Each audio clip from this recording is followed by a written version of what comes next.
Supramu Santosa.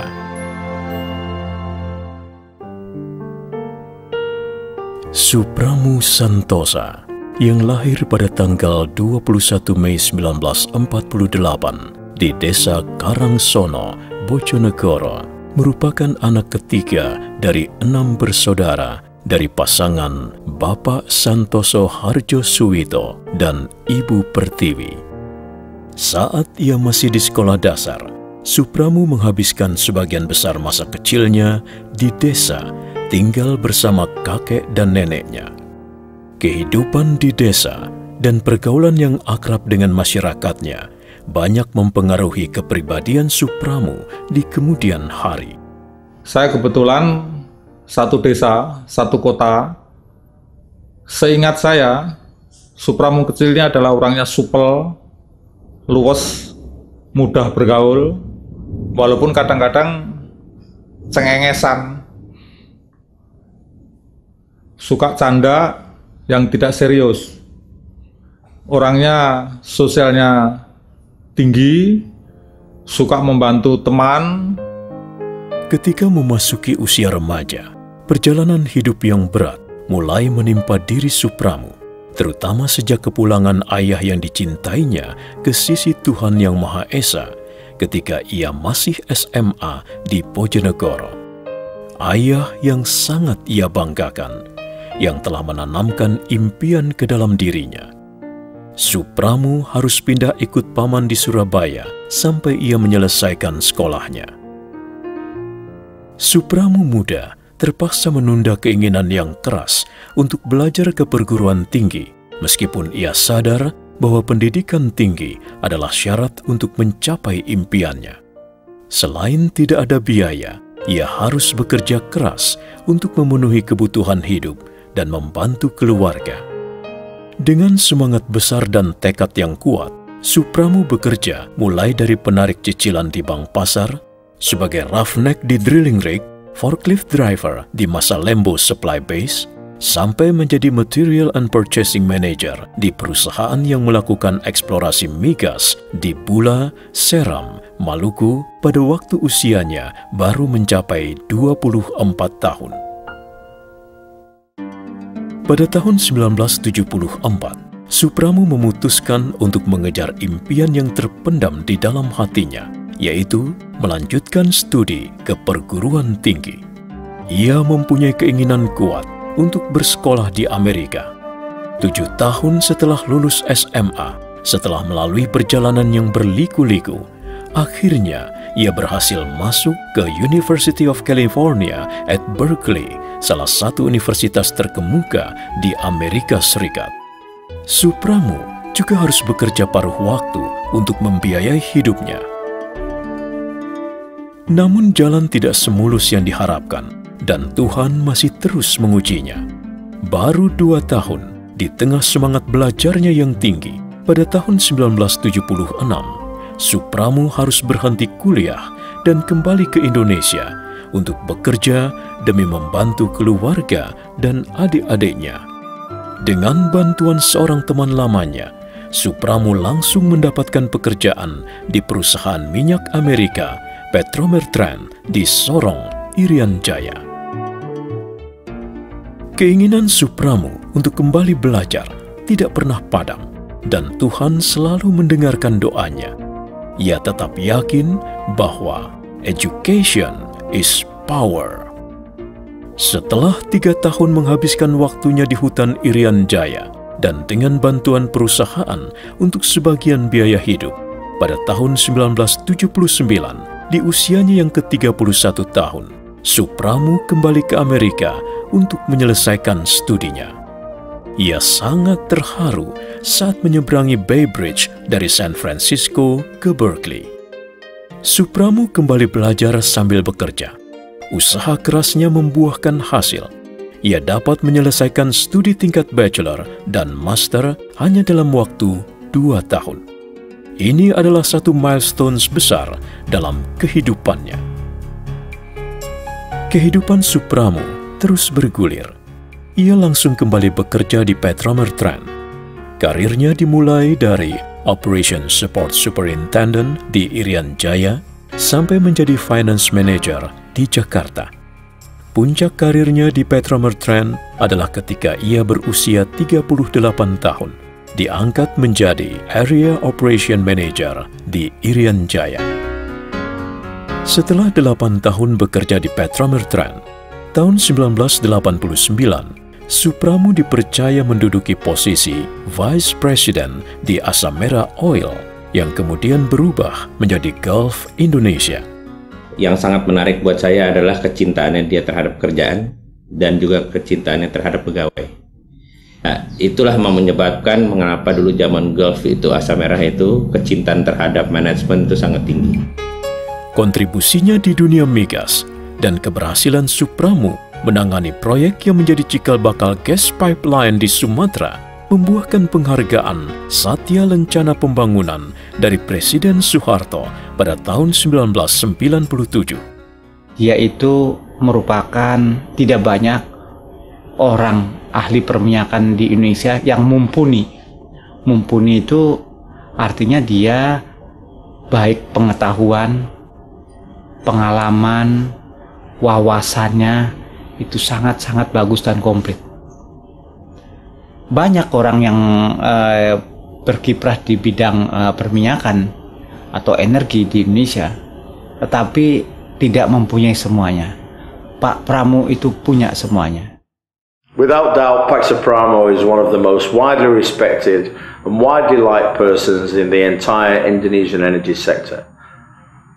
There isn't a single person who doesn't hold him in the highest regard, and equally, there is not a single person who has a bad word to say about it. Pada tahun 2002, saat usianya mencapai 54 tahun, Supramu bersama Nusantara Capital mendirikan Star Energy, sebuah perusahaan migas dan energi. Setelah mengakuisisi lapangan migas Kakap Natuna dari ConocoPhillips, pada tahun 2004, Star Energy mengambil alih pembangkit listrik panas bumi di Wayang Windu, Pengalengan, Jawa Barat. Inilah awal mulanya Supramu mengenal dunia panas bumi atau geothermal. Supramu membangun Star Energy menjadi perusahaan yang dinamis dan solid. Sayang sekali, perusahaan ini harus ditinggalkannya pada akhir tahun 2007. Saya dapat SMS dari orangnya Pak Supramu, temannya Pak Supramu, yang menawarkan saya untuk bisa join di Star Energy, perusahaan yang sudah didirikan oleh Pak Supramu. Nah, terus kemudian setelah saya pikir-pikir, saya percaya dengan beliau dan saya sangat mengagumi kepribadian dan kepemimpinan beliau. Akhirnya saya tanpa pikir panjang, saya memutuskan untuk ikut join Star Energy bersama-sama Pak Supramu menyelesaikan pembangunan untuk unit 2-nya Wayang Windu. Setelah meninggalkan Star Energy, melihat kebutuhan energi terbarukan di Indonesia, Supramu Santosa kemudian mendirikan Supreme Energy pada November 2007. Perusahaan ini memfokuskan kegiatannya pada pengembangan energi panas bumi. Supreme Energy langsung melakukan survei pendahuluan di 3 daerah yang dianggap paling potensial, yaitu Muara Laboh di Sumatera Barat, Rantau Dedap di Sumatera Selatan, serta Raja Basa di Lampung Selatan. Berbekal hasil studi potensi yang sangat baik, serta memiliki tim yang kuat dan berpengalaman, pada tahun 2011, Supreme Energy berhasil membentuk joint venture bersama 3 perusahaan internasional, yaitu ENGIE dari Prancis, serta Sumitomo dan Marubeni dari Jepang. Pak Supramo and me also were at the University of California at the same time, but of course we didn't know each other at the time. I was studying chemical engineering and he was getting an MBA. You see, Pak Supramo and me are the same age. His birthday party every year, since we are the same age, I also have to give a small speech, but I always say the same thing.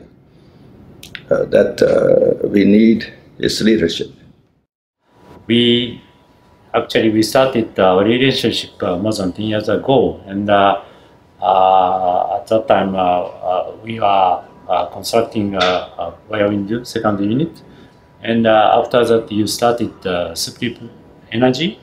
And I introduced Sumitomo Supreme Energy project, and Sumitomo participated in that project. Segera setelah penandatanganan perjanjian jual beli listrik dengan PLN pada tahun 2012, kegiatan eksplorasi di Muara Laboh dan Rantau Dedap dimulai. Namun perjalanan yang berat dan panjang menghadang di depannya.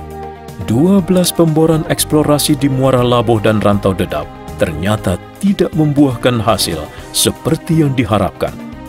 Karena hasil dari kegiatan eksplorasi tidak mencapai target, maka perusahaan harus menegosiasikan kembali harga jual listrik supaya proyek panas bumi tersebut layak untuk diteruskan.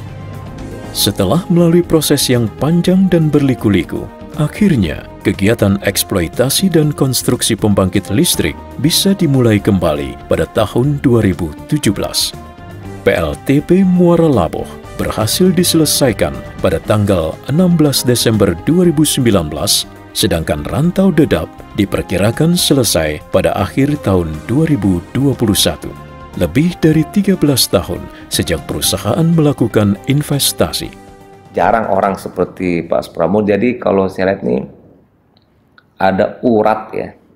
Urat takut tuh hilang itu. Urat apa ya? Urat cemas atau... Karena mungkin kalau saya itu ratusan miliar udah nggak jelas dan nggak jelas lagi gimana ujungnya ke depan, itu kan udah susah. Tapi beliau malah lebih dekat ke agama, kemudian juga doanya ibadahnya semakin kenceng. Dan apa dampaknya? Kan bukan hanya untuk Supreme dan Pak Supramo, ini semata-mata luar biasa nanti. PAD-nya untuk Sulawesi Selatan dan kabupaten kota sekitarnya dan provinsi itu tidak juta atau miliaran. Terus juga dampak-dampak ikutannya itu saya tidak bisa membayangkan ke depan ekonomi tumbuh, pendidikan, kesehatan, infrastruktur. Membangun Supreme Energy selama 13 tahun menuntut kerja keras, ketabahan, kesabaran, komitmen, dan stamina yang tinggi. Perjuangan berat mengembangkan panas bumi di Indonesia memberi Supramo banyak hikmah. Ia menyadari pentingnya keikhlasan dalam setiap perjuangan hidup ini. Supramo Santoso yang saya kenal, dia adalah sahabat dekat saya. Dia adalah teknokrat profesional yang tangguh, dan dia adalah entrepreneurs yang berhasil di dalam bisnisnya. Sebagai seorang teknokrat yang handal, Pak Pramo meniti karirnya bersama-sama dengan kami tentunya di sektor energi. Pertama, beliau bekerja di perusahaan minyak, kemudian memberanikan diri untuk menjadi entrepreneur, membangun perusahaan sendiri, kemudian mengelola perusahaan tersebut, dan tidak mudah. Karena mengelola perusahaan minyak dengan risiko yang tinggi, itu hanya bisa dilakukan oleh mereka yang berani mengambil risiko dalam ketidakpastian. Ternyata Pak Pramo sukses di dalam perjalanan bisnisnya. Sampai sekarang beliau survive dan beliau banyak mempunyai pengalaman di bidang energi, khususnya di bidang geothermal. Bapak Supramo Santoso bagi kami pribadi dan juga bagi teman-teman Supreme Energy pada umumnya tidak hanya menjadi pemimpin maupun shareholder dari perusahaan, namun beliau adalah juga guru bagi kita semua.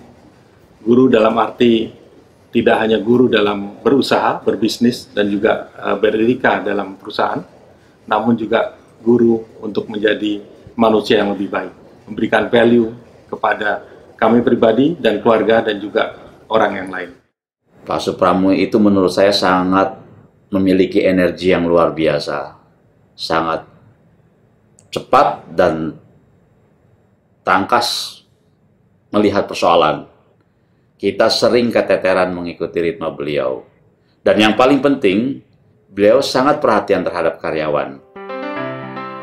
Supramo baru menikah ketika usianya sudah mencapai 39 tahun. Saat itu, ia masih bekerja sebagai finance manager di Petromer Trend. Istrinya, Yeni Rista Saragih, adalah lulusan pendidikan ahli teknik komputer ITB dan bekerja di perusahaan Oil Services Prancis Schlumberger. Mereka menikah tanggal 7 Oktober 1987 dan kemudian dikaruniai 2 orang anak, Aditya Praristama dan Arvin Dwi Praristya. Berkah dari Allah yang sangat besar ia rasakan ketika Supramu menyelenggarakan pernikahan anak pertamanya, Aditya Praristama, dengan Sheila Suhaili Kala pada tanggal 24 Juli 2016. Kebahagiaan keluarga Supramu Santosa semakin lengkap dengan kehadiran cucu pertamanya, Sola Kayana, pada tanggal 21 Desember 2017.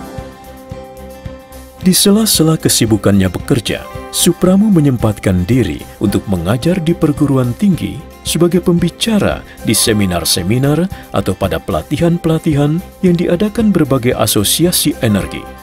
Ia sempat mengajar di Fakultas Ekonomi dan Magister Manajemen Universitas Indonesia dari tahun 1981 sampai 1989.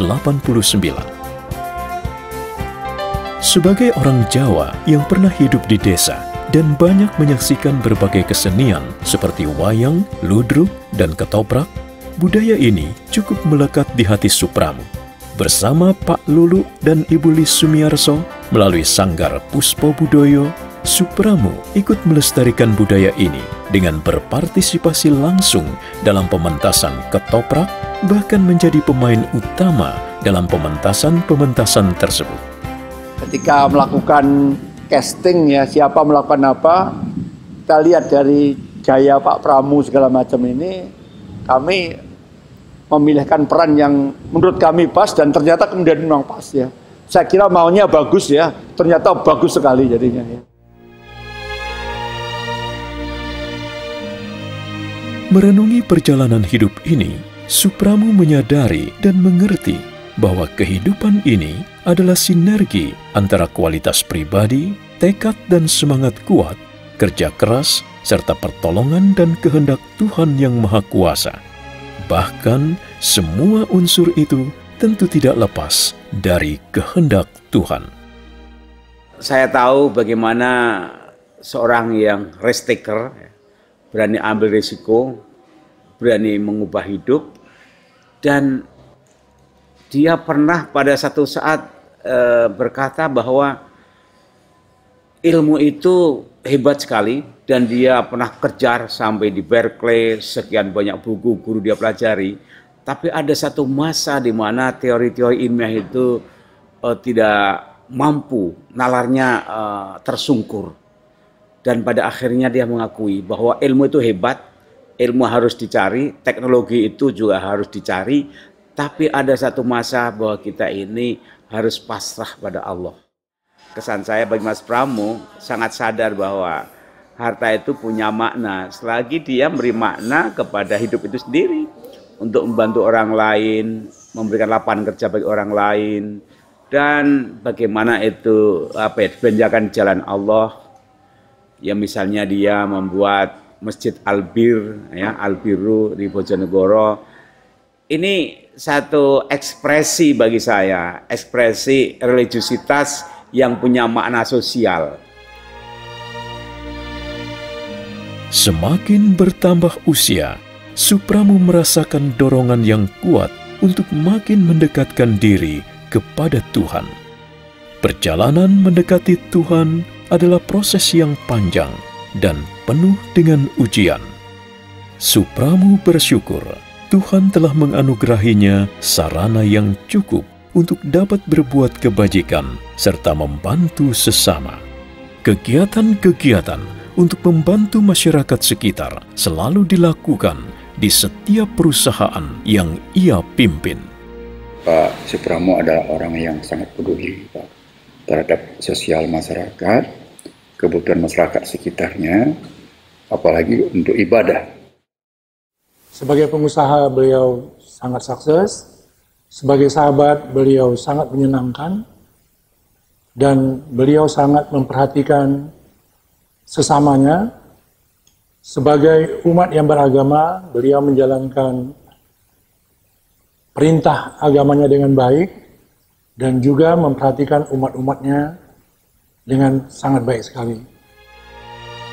Untuk mengenang ayah dan ibu serta tanah kelahirannya, bersama saudara-saudaranya, Supramu mendirikan Masjid Al-Biru Pertiwi di Desa Dander, Bojonegoro. Selain untuk kegiatan ibadah, Masjid Al-Biru Pertiwi juga aktif menyelenggarakan pendidikan dan pelatihan agama dan karakter, serta kegiatan sosial bagi masyarakat di sekitarnya.